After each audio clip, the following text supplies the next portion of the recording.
Buat kita nih yang berkunjung ke Bali pasti ngerasa kalau di Bali itu bukan seperti berasa berada di Indonesia. Jangan sungkan untuk bertanya apakah sajiannya halal atau tidak gitu kan. Kalian tuh pendatang dan tinggal di Bali gitu, itu harus memiliki kipom. Jadi jangan terlalu percaya 100% dengan orang. Ada aja kejadian gitu ya, range kontrakan rumah di sini seberapa gitu kan, ternyata mahal banget.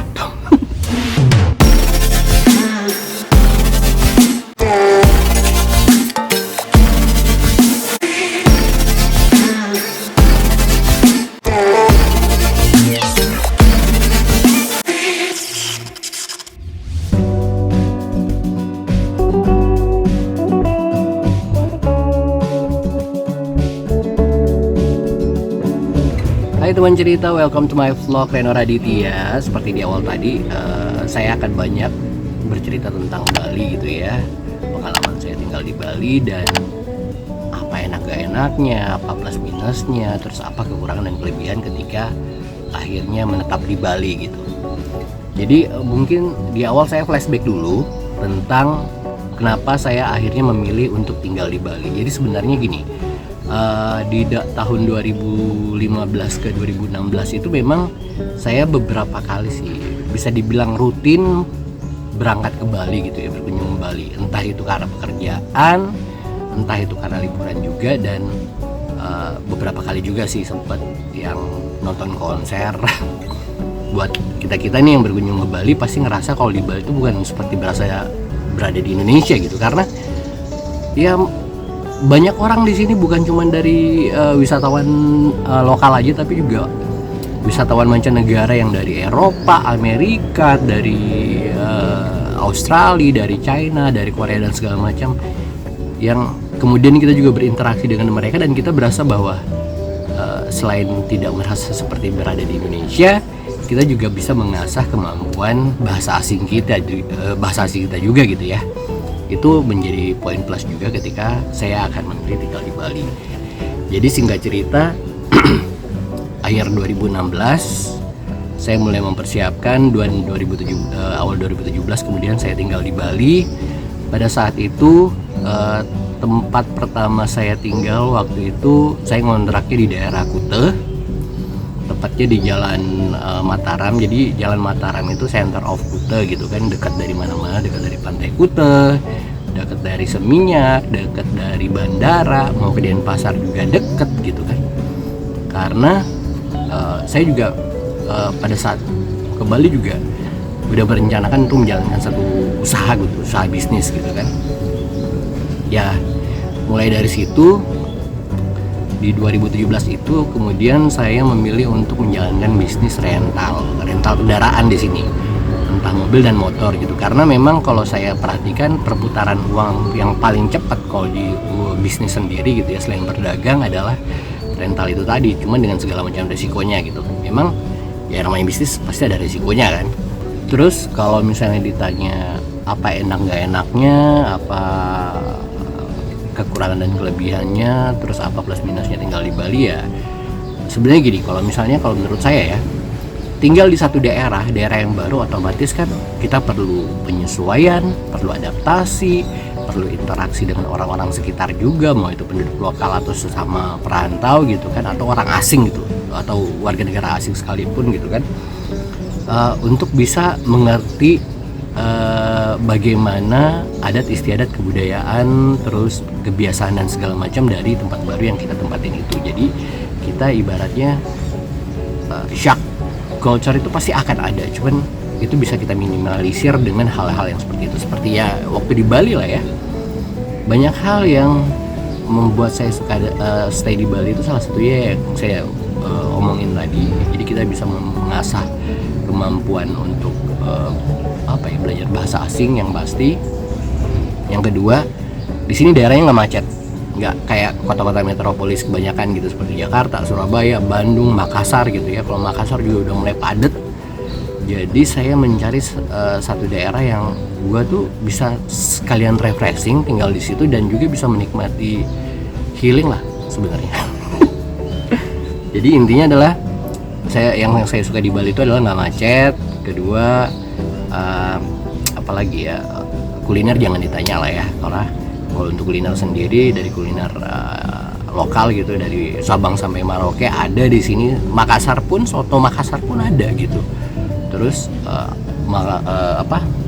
kuliner-kuliner internasional gitu, kita bisa masuk ke berbagai resto yang ada. Cuman satu yang menjadi catatan gitu buat teman-teman, apalagi teman-teman muslim nih, ketika datang ke Bali, ini pengalaman saya juga ketika saya masuk ke dalam satu resto, jangan sungkan untuk bertanya apakah sajiannya halal atau tidak gitu kan. Jangan sampai karena malu bertanya yang kita berpikir bahwa ya udah kita pasti halal kok. Enggak gitu juga sih sebenarnya, tapi yang jelas jangan malu bertanya dengan pihak resto itu sendiri atau pihak hotel gitu ya, sajian yang halal itu yang mana, supaya nanti nggak terjebak, nggak salah juga gitu kan. Ini untuk mencari amannya aja. Terus kalau di Bali itu pasti saya yakin juga teman-teman yang sering berkunjung ke sini liburan atau traveling atau apapun itu gitu, vacation, di sini itu bisa dibilang salah satu daerah yang tidak semua tempat ada tukang parkir. Jadi kan kalau daerah lain ATM sekalipun yang notabene cuman bangunan ATM tuh tetap ada tukang parkirnya. Kalau di sini enggak. Jadi enggak semua tempat atau area ada tukang parkir, dan mereka biasanya juga ditunjuk secara langsung gitu, secara resmi oleh pemerintah daerah untuk menjadi petugas parkir itu sendiri. Nah, mereka tuh biasanya berada di area-area public area gitu kan, gitu, perkantoran, pusat perbelanjaan. Untuk minimarket pun nggak semuanya, karena ada beberapa juga minimarket yang free parking gitu, nggak ada petugas parkir.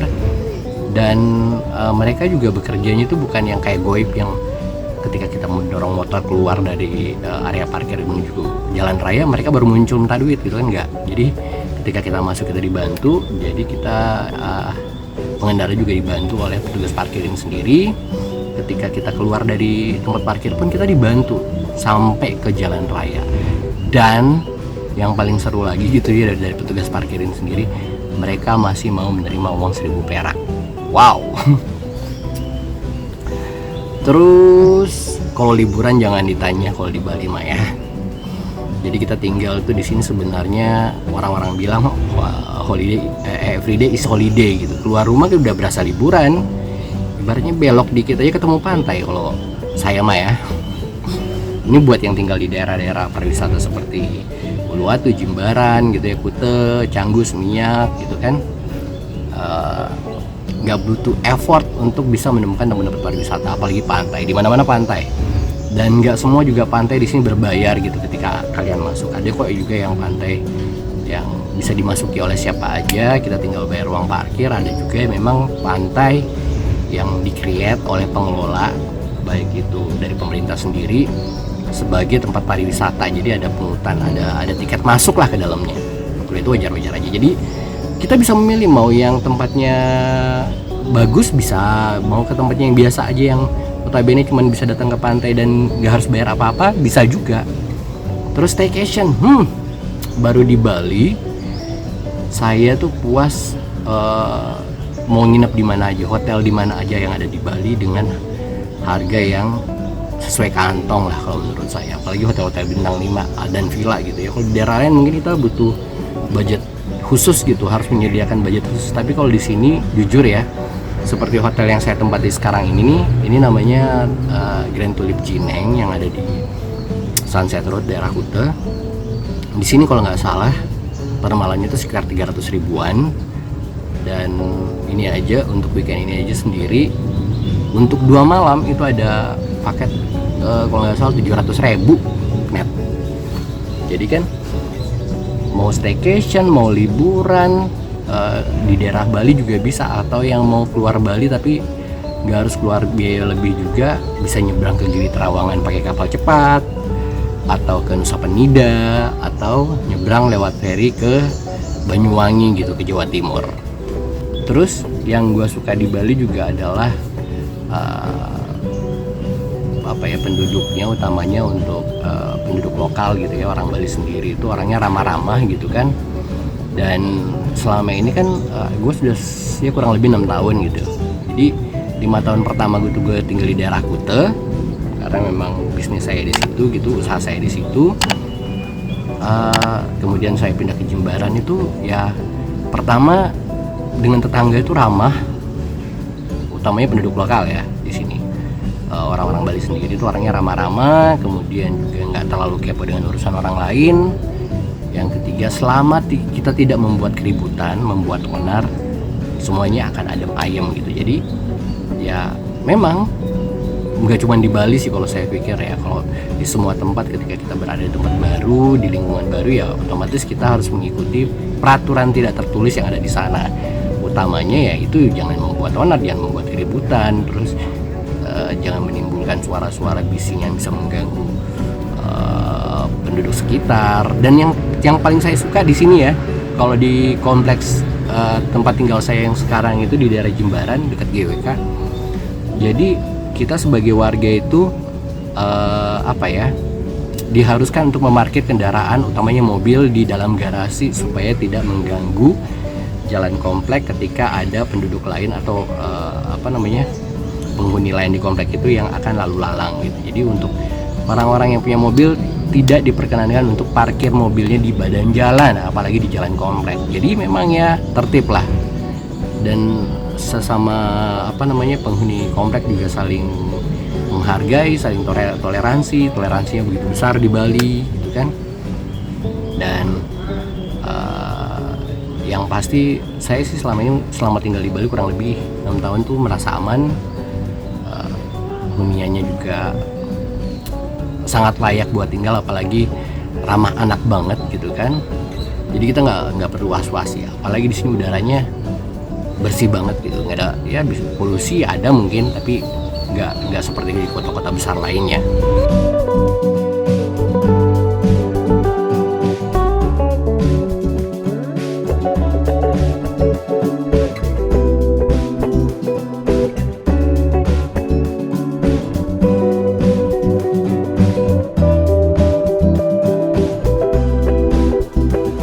Nah, kalau untuk hal-hal yang nggak enaknya di Bali itu adalah ketika mengurus dokumen gitu ya, untuk utamanya buat kalian-kalian yang pendatang yang bukan KTP Bali dan ngekos gitu kan. Bukannya cuma yang ngekos aja sih sebenarnya, pokoknya kalian tuh pendatang dan tinggal di Bali gitu, itu harus memiliki KIPEM. Jadi meskipun sudah punya KTP elektronik yang berlaku secara nasional, tapi kalian juga diharuskan untuk mengurus KIPEM.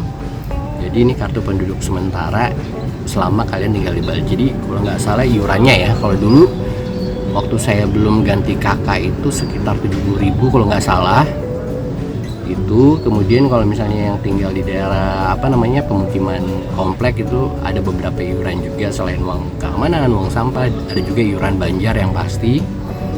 Terus pengalaman saya ketika membuat KK gitu ya, sebenarnya dibilang dipersulit juga enggak, cuman kita harus menyediakan biaya yang lumayan juga, karena memang persyaratannya ya itu tadi gitu kan, ada persyaratan yang harus diikuti ya, paling enggak kontraknya harus 5 tahun, kemudian membayar semua iuran yang per bulan itu dibayar sekaligus untuk 5 tahun kita tinggal gitu kan. Dan setelah itu alhamdulillah dokumennya langsung selesai, langsung jadi sih. Jujur awal-awal tinggal di Bali sebenarnya agak shock juga gitu kan, pas tahu range kontrakan rumah di sini seberapa gitu kan. Ternyata mahal banget. Apalagi kalau misalnya kita memilih rumah, sebenarnya tergantung lokasi tempat di mana kita mau ngontrak gitu kan. Kalau misalnya di daerah Kute itu bisa dibilang daerah mahal juga, terus daerah Jimbaran, Uluwatu, terus Seminyak, Canggu, ya bisa dibilang karena tempat itu merupakan tempat-tempat area destinasi wisata, itu tempat-tempat wisata gitu. Cuman kalau misalnya mau kontrakan murah ya balik-baliknya pasti harus ke Denpasar gitu kan. Cuman karena saya mikirnya, karena saya lebih banyak beraktivitas di daerah Jimbaran atau daerah Kute gitu kan, akhirnya saya lebih memilih untuk tinggal di daerah itu meskipun dengan biaya kontrakan yang lumayan gitu kan. Tapi kalau kos-kosan sih range-nya ya masih terbilang terjangkau lah ya, masih bisa diukur gitu, ibaratnya sesuai kemampuan kita gitu. Bisa yang berapanya, dari yang paling murah ada sampai yang paling mahal. Tapi kalau rumah tetap Dan rumah kontrakan juga ada dua tipe di sini, ada yang tipe kosongan, ada tipe yang memang sudah full furnish, ibaratnya rumah yang dijadikan guest house seperti yang rumah saya kontrak di daerah Jimbaran sana.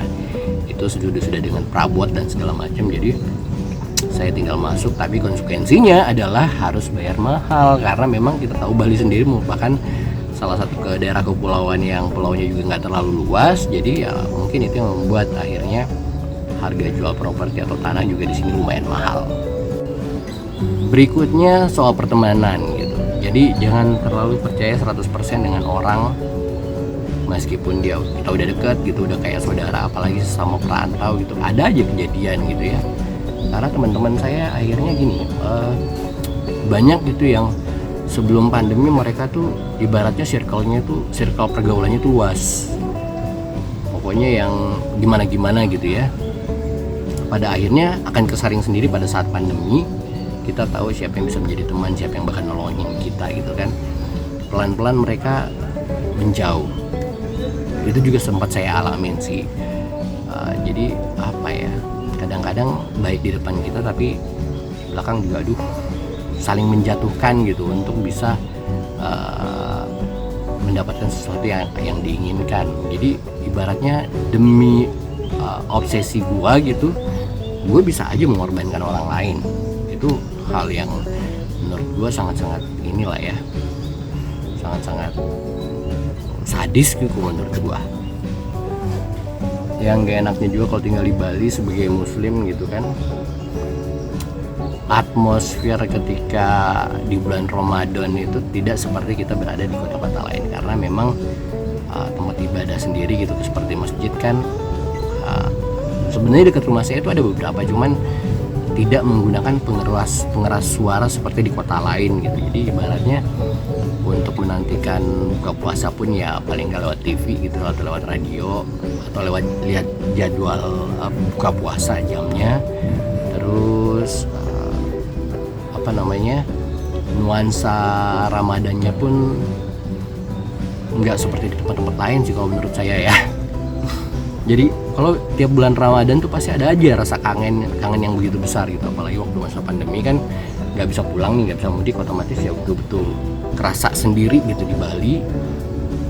Jangan nggak cuman pada saat Ramadan aja, tapi di Idul Fitri juga, Idul Adha, bener-bener deh yang namanya momen-momen seperti itu kalau bisa, utamanya buat teman-teman yang muslim gitu kan, kalau misalnya lagi lebaran atau segala macam, mending mudik kali ya. Soalnya sekarang juga sudah nggak ada pembatasan kayak dulu lagi gitu. Jadi akhirnya kalau misalnya lebaran, saya memilih untuk pulang kampung.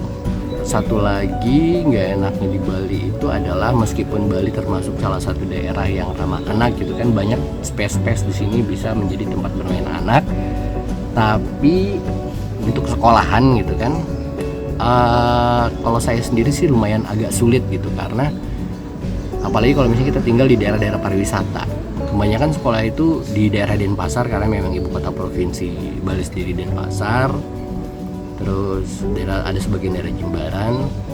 Kalau mungkin yang domisili kita punya kartu keluarga atau KTP Bali, akan gampang gitu memasukkan anak kita di sekolah negeri yang ada di sini. Cuman kalau misalnya buat pendatang itu akan